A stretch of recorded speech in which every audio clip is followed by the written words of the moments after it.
name's Sue Hartley and I'm a director from Yoginis Yoga Training Limited. Today I wanted to share with you something that I captured at the weekend with my granddaughter, who's only 4. And I wanted to capture it because it's something that I find a lot of children don't always or aren't able to do for themselves. And when you see the video, you'll get to see a bit more really of what I'm talking about. But that day, Poppy was just sort of wandering around wondering what to do because her sister was occupied with something else. And she took the yoga book that we have off the shelf and took it into the front room. And even though she's only 4 and she can't read the words, she was actually flicking through the book and choosing some of the postures that she likes and looking at the photographs, and she was working out for herself how to copy what was being illustrated in the book.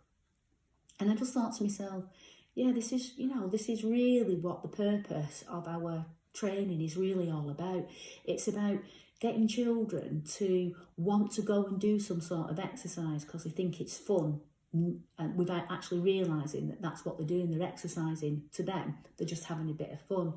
Plus, they're moving their bodies in different ways that they wouldn't normally get an opportunity to inside, because you won't have those apparatus or anything like that. And even today, when you go to local parks and things like that, there isn't the opportunities for them to like hang upside down or strengthen their arms or the legs.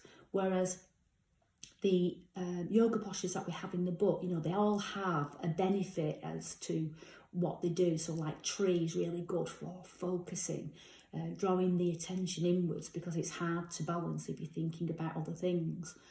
And also it's really good for building strength in the legs, because that's another thing. A lot of children don't really do enough walking today or weight bearing on the legs to make them strong, because they tend to get ferried around in the car or maybe in the pushchair even. So this is it's a really good way of getting the children to develop these key physical developments within themselves, but having fun at the same time. And then also I just thought about how she was just lost in that little bit of alone time, that little bit of mindfulness, like kind of going inside herself and searching what it was that she felt her body needed to do. And then she moved on to like giraffe. And even though it's just a little short video, it kind of encapsulated, the essence really of what our yoga training is all about. That this little girl can have her own yoga practice, and that she doesn't need anybody to guide her, and that she can do something that she thinks is fun and beneficial for her body, and that she didn't have to go to something to entertain her like most children do today. There's this need for looking outwards to fulfill that gratification. What she did was she went inside herself and she searched for it there. And these are really good tools that you need in later life, because you're not always going to be in a place where something's going to entertain you. You're not always going to be somewhere where you've got company. And children today need to have that alone time, that downtime, that being with themselves time. And a lot of children find that really difficult today. And I just felt that this little video that I took of her, it just sort of like captured all those things that we do in our yoga sessions in just those few minutes.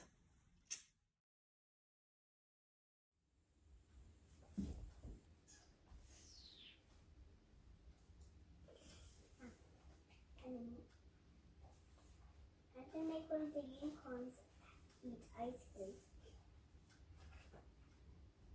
I'm going to make one of the unicorns eat ice cream. Okay. Anyway, I hope that you can see how happy Poppy is in the video, and how she was really engrossed in what she was doing. And it wasn't until somebody called her, that her attention was taken elsewhere. And this is the book actually that she gets off the shelf when she comes and says, oh, sometimes she'll ask me, can she do some yoga with me or shall we do it together? But obviously on this moment, she chose to do it by herself. And I just feel that our book, you know, it's very beautifully illustrated and it's very simple for the kids to follow. As you can see in the case with Poppy, who's only 4 and can't read.